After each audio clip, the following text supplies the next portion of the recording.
Norbert Kovac, and I'm a technical support engineer at Midas. And welcome to this Midas Civil Webinar. The webinar today will be on single-span skewed composite PSC integral bridge designed to Eurocode. Okay, so we have already confirmed that you can hear us. So if you can't see the screen, then it might be because this is minimized. So just by clicking on the maximize screen button, you can maximize this. And also, if your screen goes blank, it might be because your screensaver has kicked in. So you might want to turn this off now. Okay, so a few things about GoToWebinar. If you would like to hide the dialog box, you can just click on the red arrow and this will be hidden. Also, if you have any questions, you can put this into the chat box and I will be answering these as soon as possible.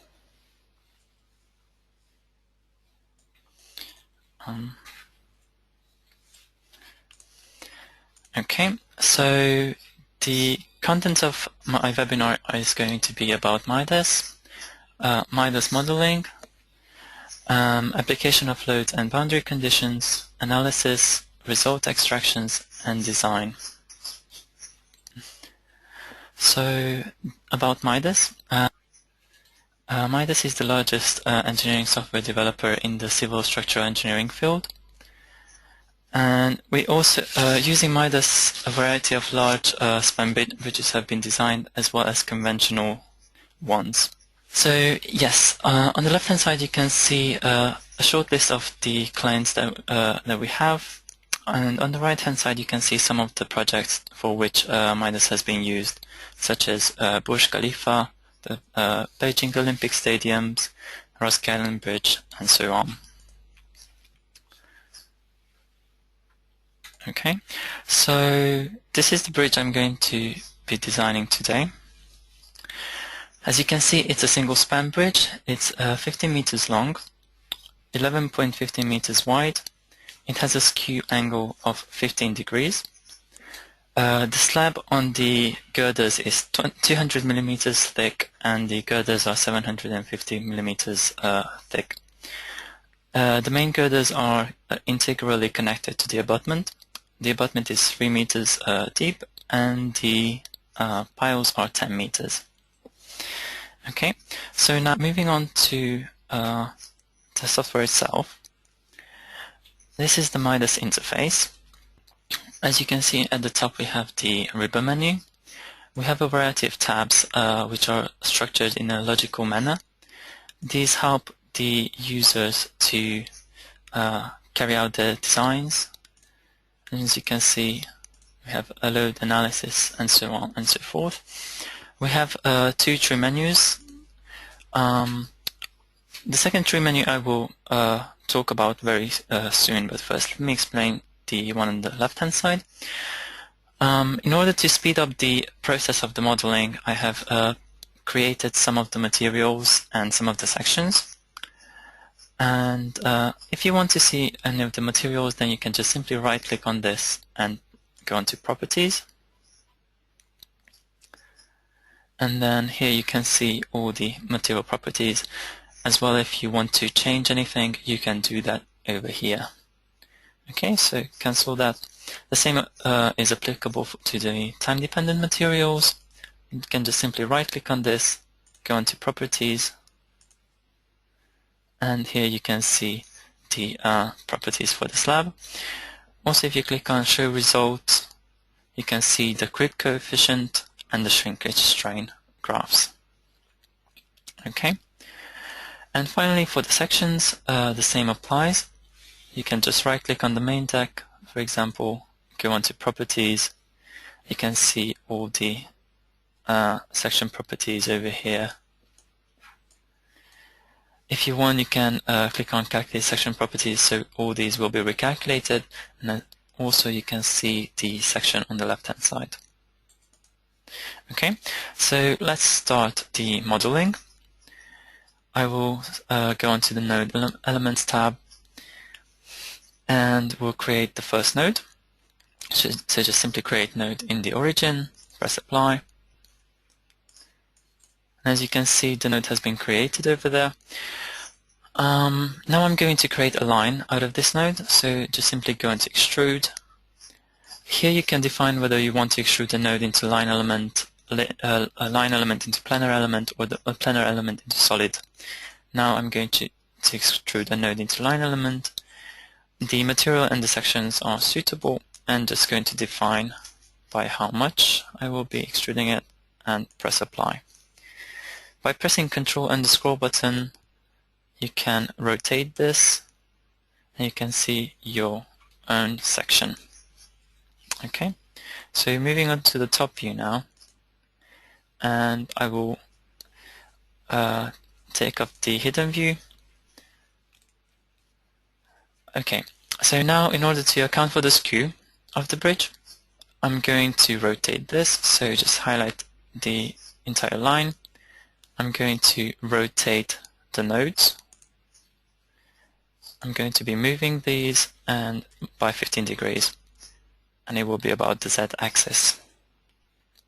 Okay, so by simply pressing apply, you can see that this has been rotated. Let me just turn on the nodes so you can see where the nodes are. Okay, there you go. As a next step, I'm going to create the longitudinal girders. So for that, again, I'm going to select the line. I will be extruding this. So just click on extrude, and I will be extruding into the X direction by 15 meters and only one time. Okay, press apply. As you can see, this has been created. Moving on, I'm going to create the transverse element. So for that, I will simply copy the left-hand side of the bridge. So go on to translate, specify 1 meter, and do that 15 times. And I will be intersecting node and element. And simply pressing apply, you can see that all the transverse elements have been created. Okay, as the next step, I'm going to create the abutment. So for that, I will select the left-hand side and the right-hand side of the deck. I'm going to use the select by polygon option for that, and just simply highlight both sides. Okay, now I'm going to be extruding these. So as you can see, the extrude option is very useful and often used. In this case, I'm going to be extruding line elements into planar elements, and the material is going to be concrete. Okay, and it will be -1 meter 3 times. Okay, by pressing apply and rotating the model, you can see that this has been created. As the next step, I'm going to create the piles. So I'm going on to the right view and select the node which I'm going to extrude and create the piles from them. Okay, again, I will be extruding, and in this case it will be extruding nodes into line element. Again, this will be concrete material, and the section will be piles. I only need to change the number of copies and press apply. Going to the isometric view, you can see that the bridge has its piles now. Also, turning on the perspective view, you can see more real view of this. Now I'm going to sort out the sections for the main deck. So I will go on to the front view, take off the perspective view, and prefer to work with the mathematical model, and just simply select the main deck and activate this. By activating these elements, everything I'm going to do from now on will be applicable only to these elements and not to the rest of the model. Okay, so as you can see it now from the top view, we are missing the elements on the left hand side and right hand side because these have been extruded into plates. So all I need to do now is draw these in. So just click on create element and just simply click on the first and the last node on both sides. Okay, so now I can select the entire bridge, or even better, I can turn on a filter into the X direction. That means that from now on I'm going to work with only the elements that are into the X direction. So I can select everything and just activate these. Okay, so now I will assign the elements. So for that I'm going to select these elements, and in order to show you how this works in Midas, let me turn on the perspective view and go onto the right view, and just simply drag and drop edge beam right. As you can see, this has changed the section property and its position as well. Okay, so in order to save time, I'm going to quickly do the rest. So there will be right side. On the left side we will have left side, and we will have the edge beams on the left. Okay, so turning on the perspective view, you can see that these have been changed. Okay, now finally we need to assign the transverse sections. So for that, again, I will be selecting the main deck, although in this case I will have no filter on. Select the main deck and activate only that. Excuse me. Now by selecting everything and putting on the filter into the X direction, I can unselect all the elements that are in the X direction. Therefore I'm left only with the transverse element. Therefore I can simply drag and drop the transverse sections, and now when I'm double clicking on it, you can see that these elements have been assigned to it. And now I can also drag and drop the material. Okay, so turning on the perspective view and activating everything, and looking from the isometric view, you can see how the entire model has been created now. Okay, so I'm going to move on to my next model, in which I have created some groups. I have created these groups in order to speed up the process of modeling. So as you can see, I have structural groups, and if I double click on these, you can see which elements are assigned to these groups. Okay, I have also created the boundary group and the load group. For these right now, even if you double click on them, nothing's going to happen because these are not yet created. And I have created the load cases and one tendon profile. If you want to see that, a tendon property, if you want to see that, you can just right click and go into properties, and here you can see the tendon properties. Okay, so first I'm going to define the boundary conditions. So for that, I will start from the front view. I will select the deck, and as you can see, my filter is turned on to X, so I will have only the elements in the X direction. I can activate these, go on to the top view, and I'm going to create pin connections. I'm going to create pin connections on the left hand side and on the right hand side as well. So in order to do this, I'm going to use select by polygon and select the element on the left hand side. Okay, so by going on to beam and release, so I was at the beam and releases, so I'm going to define the beam, the boundary group name first. So there will be beam and release, and because I need to create the pins on the left hand side, I will be releasing these for the I node. So just simply unclick for the J node and press apply. And I'm not sure if you can see it, but there are small green circles which represent that the beam and releases have been created. Okay, so I'm going to repeat the same procedure on the right hand side. So again, select by polygon and I'm going to select the right hand side, and I will be releasing the J node for these elements. Okay, so by pressing apply, these have been assigned the boundary conditions as well. And now if you double click on beam edge releases, you can see all the elements that have been assigned to these and all the restraints as well. Okay, so moving on to the next part, I'm going to activate the entire bridge, and I will be selecting the piles. So from sections, I can just double click on piles, and you can see that all the piles have been highlighted. Now I will be creating the boundary conditions for these ones. Basically, this is the part where I'm accounting for the soil structure interaction.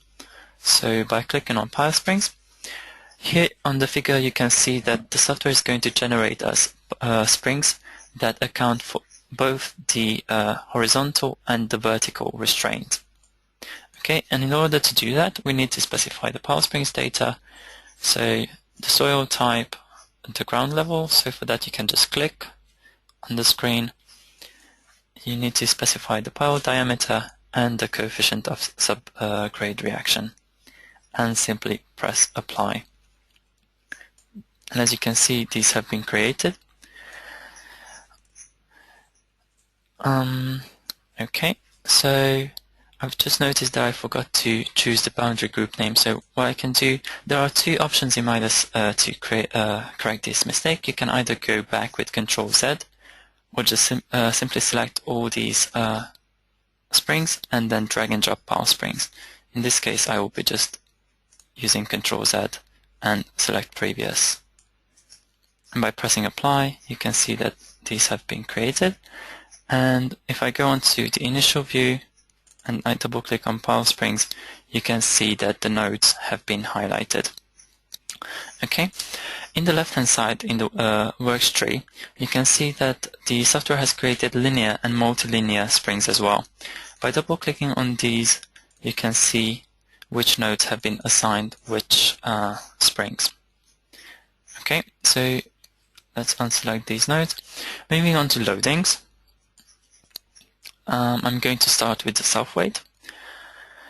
So go on to static loads and self-weight. All I need to do for this, I need to specify the load case name as self-weight and the load group name as self-weight, and just input -1 for Z as the weight of the structure is going to act downwards. So just simply press add, and as you can see, this has been created for you.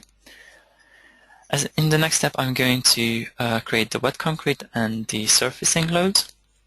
So for that, again, I will be selecting all the elements in the deck that are in the X direction. So just simply activate these and go on to the top view.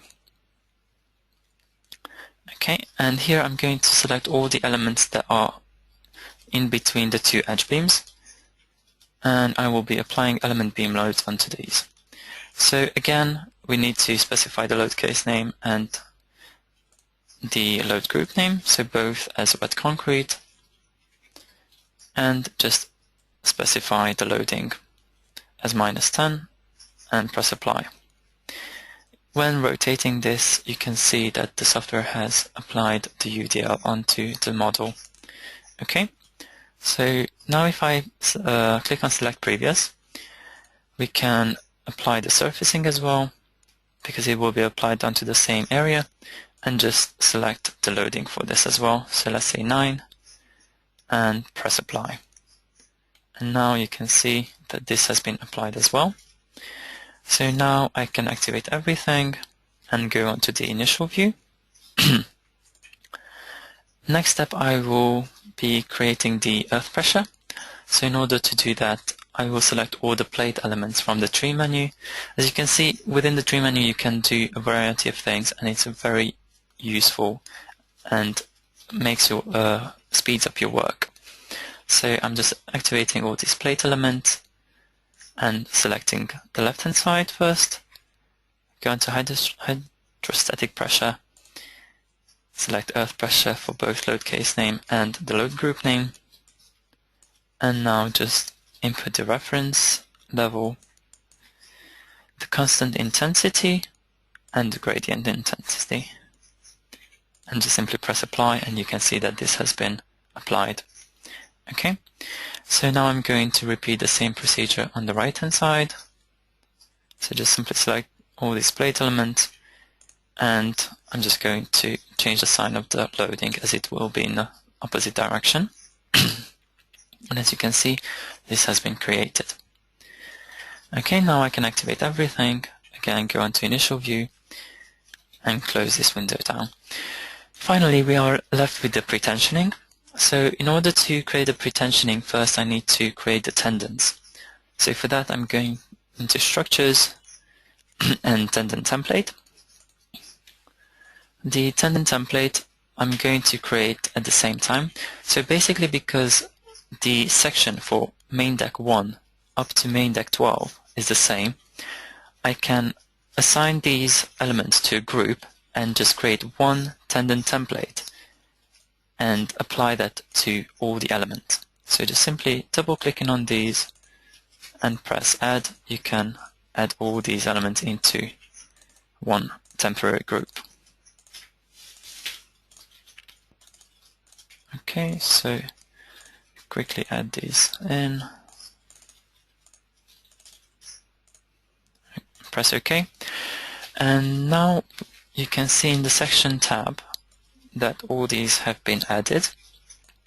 Because these elements are standard sections, we can use the auto generation function and just simply press OK, and you can see that the software has created you with all the tendon templates. Here you can select the tendons and delete them. You can delete as many as you wish. Let's delete these ones. You can select tendons and you can move them. So just go into move and move them by 0.1 meters. And also you can see the little black circles will define where your tendons are going to be. Just simply pressing apply, you can see that this has been shifted.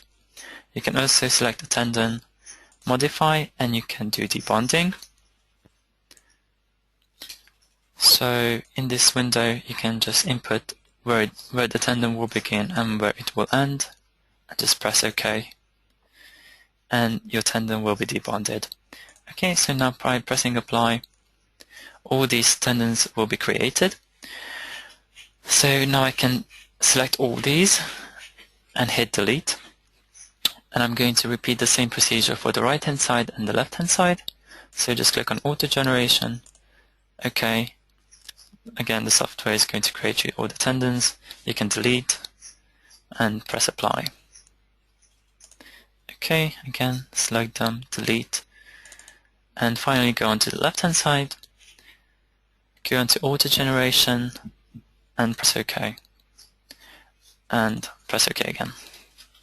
Okay, so by looking at the perspective view, and let me activate the tendon profile point. So just press OK. You can see it from the top view. So when looking at the top view, you can see small pink nodes. These are the nodes that define where your tendons are starting and ending for those that you have debonded. Okay, and by going on to the front view, and let's zoom in a bit. Okay, so in the front view you can see all the tendons, for example on the left hand side, the ones that I have deleted. Okay, so now that we have all of our tendons, our next step is to create the pretensioning load into them. So just go into load, prestress, tendon prestress, and here again I will just select the pretensioning for the load case and for the load group name, and then select all the strands. Okay, now I'm going to apply a force on both ends, and the force will be 250 kilonewtons. Okay, and simply pressing add, the software is going to generate you all the pretensioning. Okay, and you can see this in the static load case for pretensions. If you right click on this and hit display and you zoom in, let's see if we can see them. Yes, there you see 250 and it's a force. Okay, so let's go back onto the initial view. Now that all of our boundaries and loadings have been created, I will move on to the moving load. So again, let's select the main deck. Just activate this, go on to the top view, and for moving load, again, we need to select the code. So I'm going to choose Eurocode now. And for simplicity, I'm going to define only one traffic lane and one vehicle, and I will show you the other lanes in my next model. So just simply hit add, input a name. So I'm going to create a sidewalk first. It will have an eccentricity of 1 meters. Let's say wall spacing of 1, lane width of 2. The load will be applied onto our cross beams, and our cross beam group is the transverse one. The skew angle both at the start and end is 15 degrees. And we have to select a line of reference. So our line of reference, just select the first and the last node. So this is the line of reference to which the eccentricity will be -1 meters. Okay, so by simply pressing OK, you can see that this has been created. Okay, so moving on to the vehicle. As you can see over here, we can all add standard vehicles and user-defined vehicles. I'm going to add standard. So in the standard names, you can see that we have an extensive amount of standards. So now I'm going to use the road bridge, and we have LM1 to 4. And for now, let's just pick LM3 UK National Annex. Okay, so here you can see the loads. You can see the explanation of the P's and the D's. Furthermore, you can choose your vehicles, so from SV80 to SV196, and you can select SOVs as well. Furthermore, you can specify your own phi factor, so let's say 1.12, and hit OK. And as you can see, this has been created. Okay, these are blue because they are not yet connected. In order to connect them, we need to create a load case, and I will show that in my next model. So in order to save up time, I have applied all the traffic line lanes. So let me display them. As you can see here, we have 2 sidewalks. Also, we have 2 lanes and 1 remaining area. Furthermore, here are the vehicles. This is a footway load. This is a LM1. As you can see, the adjustment factors have been changed as well. And we have the third vehicle as a LM3 UK National Annex SV100. Okay, and in order to connect these, as I said previously, we are using the moving load cases. So for GR1, all you need to do is just select the load model. Whether you want to ignore or not the psi factor, you need to choose your load case data, so which vehicle and footway you want to use, and then finally you just need to assign the lanes. So the line lanes go into the selected lanes section, the sidewalks go into the footways, and remaining area into the remaining area. And the same applies to GR5.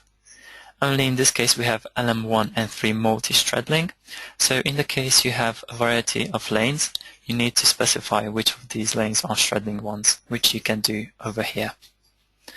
Okay, so that's what I wanted to say about moving loads. Let's move on to construction stages. So you can define the construction stages within load and construction stage. Define construction stage. Just simply hit add, And first we need to specify the name of the construction stage, the duration, and then we need to activate the elements, boundaries, and loads. So in the first construction stage we only have the substructure. This will be applied at 28 days. The boundaries will be the pile springs, which are assigned to the substructure, so just add these in, and the loads are the self-weight. And again, just add. Simply pressing apply, this has been created. So moving on to the next construction stage, again specifying the elements. In this case we will have the entire deck, and again this will be at 28 days. The boundaries, we will activate the beam end releases because at this point the girders are just simply supported on the two abutments. The girders will be integral with the abutment as soon as the slab gains strength.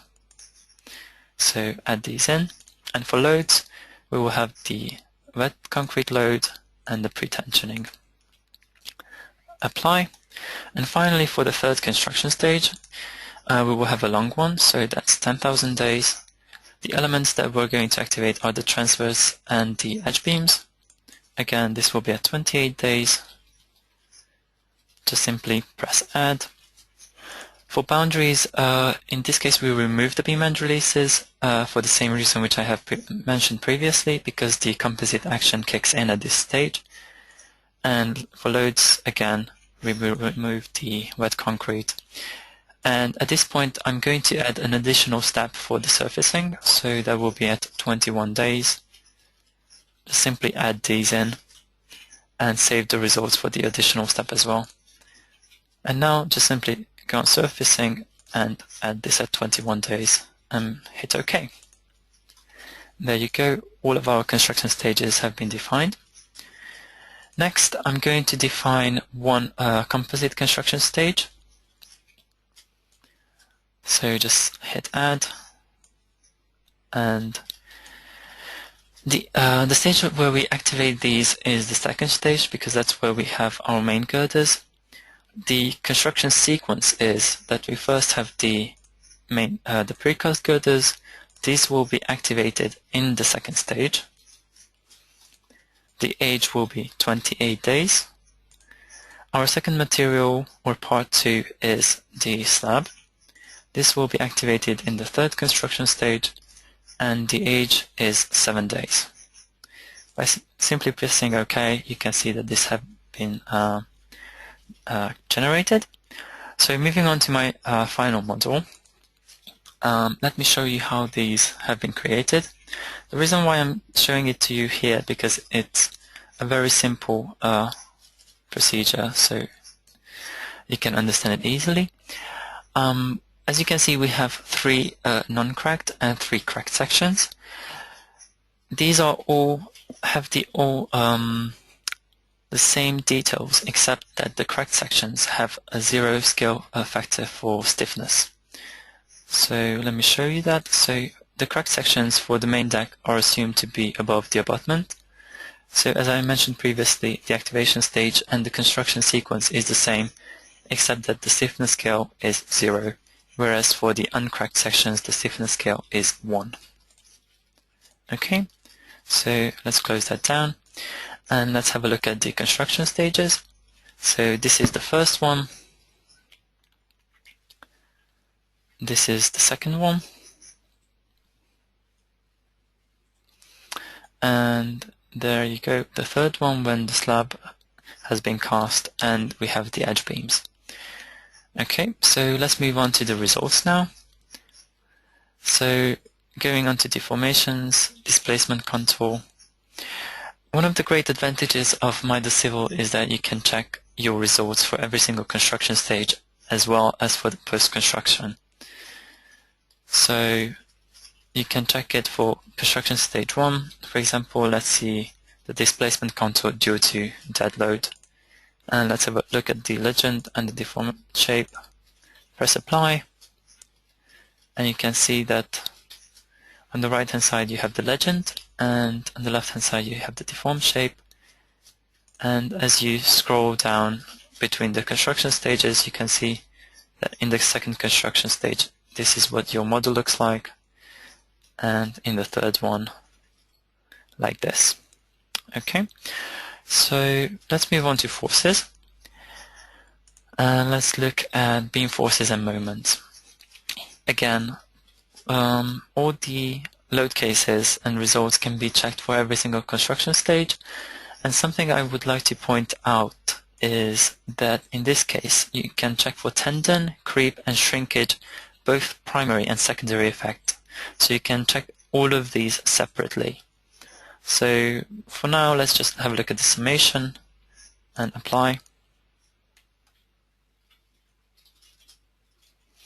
Okay, so let's see in the second construction stage and the third one.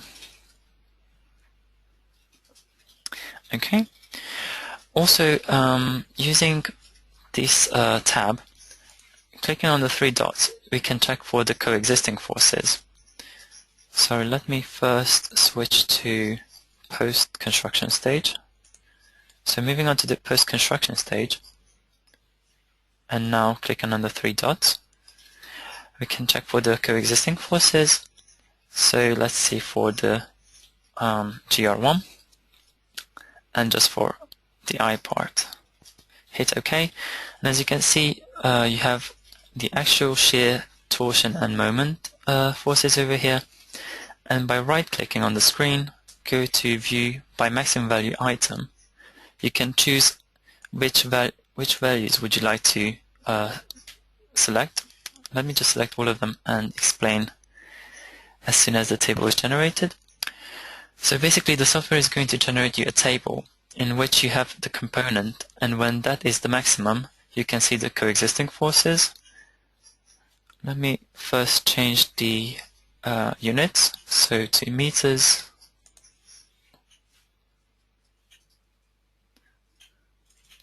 So to meters and kilonewtons. It's much easier to view them this way. Okay, so let's see, for example, for element 17, when the actual force is maximum, i.e. 107.2, you can see that these are the values for shear, torsion, and moment. And by right-clicking on this, you can export this into Excel. All of our tables are fully Excel compatible, so you can export any table. Okay, so let's move on to the model view. And finally, looking at stresses. Let's see the beam stresses. You can check it for, let's see, for earth pressure. As you can see, you can pick the components you wish to see. You can see the total. You can see part 1 or part 2. And also you can check for excuse me, for stresses due to actual shear or bending moments. Okay, so by pressing apply, you can see the result. Okay, so let's move on to the moving load tracer. So moving load tracer, beam forces and moment. Here you can select the element that for which you would like to see the most severe case. So just simply click on the model and press apply. And in this case, the software is going to generate you the most severe positioning of the live loads, as you can see it on the screen. You can create the you can see the maximum values, and also you can create a static load case out of this and use that in order to see the coexisting forces by clicking on Write Minimum Maximum Load to File. Okay, and finally, another very useful feature which I would like to point out is in the results tables, our tendon loss. So for tendon stress losses, Midas provides you these losses broken down into components. So as you can see, you can check the relaxation loss, the creep shrinkage loss, elastic loss, and so on and so forth. And you can check these for every single strand and for each construction stage that you will be interested in. By simply pressing apply, you can check the values, and also you can change the units whenever you want. Also, if you right click on this, you can export this into Excel and check the tendon time dependent loss graph. So here again you can check it for each tendon, and you can see how this graph varies. Okay, so moving on to the design, PSC design. Let's see the initial view. As you can see, we can choose from a variety of codes again. You can select your parameters that you would like to work with.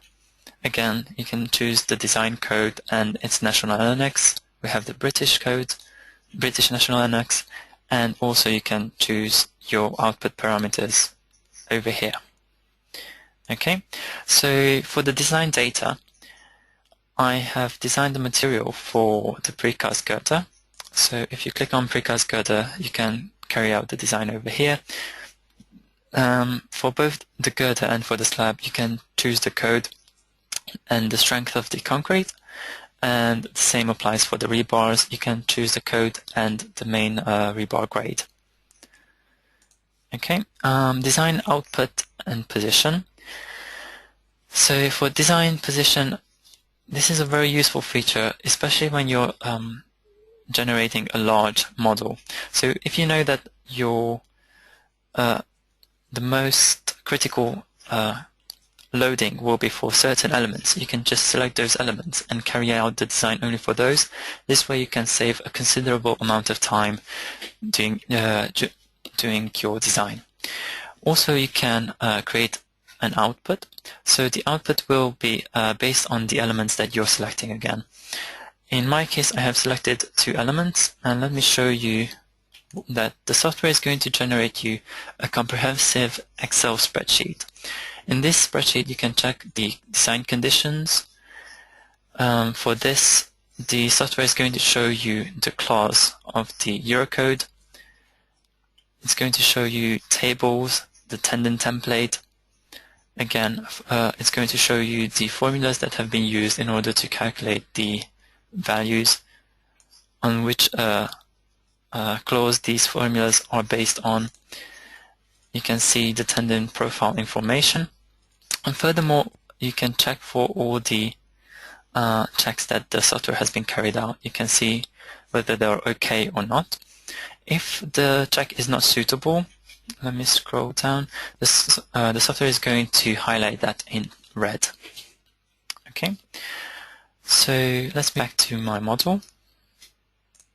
Okay, moving on to serviceability load combinations. In order to create this, first we need to create the load combinations. So that you can do in results, load combinations. And I have created for the concrete design. You can input these manually, or you can auto-generate these. So by simply clicking on auto-generate, you can select the design code, for example Eurocode. You can choose the load factors, leading variables, and traffic loads. Also, you can specify which load case you want to be characteristic and which one to be frequent value. Okay, so now that we have our load cases, we can close this down, and these can be specified in the PSC tab for serviceability load combinations. Now you can specify for quasi-permanent, frequent, and characteristic values load combinations. Okay, so finally in my model I have also added in the shear connectors. In order to account for the shear in the horizontal plane, you need to specify these.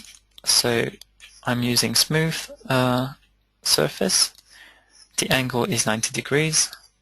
Let me change the unit in this case. So into millimeters and newtons. Okay. So my area of shear reinforcement is 785 and Fy is 500. And as soon as you press apply, these will be defined in the software as you can see it over here. Okay, so finally, instead of going into the results tables and showing you more tables, I'm just going to show you the result diagrams. So PSC result diagram. You can see the options over here. You can check for forces and stresses. So by checking for the forces, hit apply. Let me go into solid. As you can see, I have carried out the design for the element that is at midspan and just above the abutment. So the solid line, the solid infill shows the design value, and the barred section is the resistance of the element. So as you can see, in this case, the elements are highly over-designed. But from a perspective of stresses, and let's press apply, and as you can see, the element at the midspan fails just by a little, but it fails, and the element on the just above the abutment is suitable.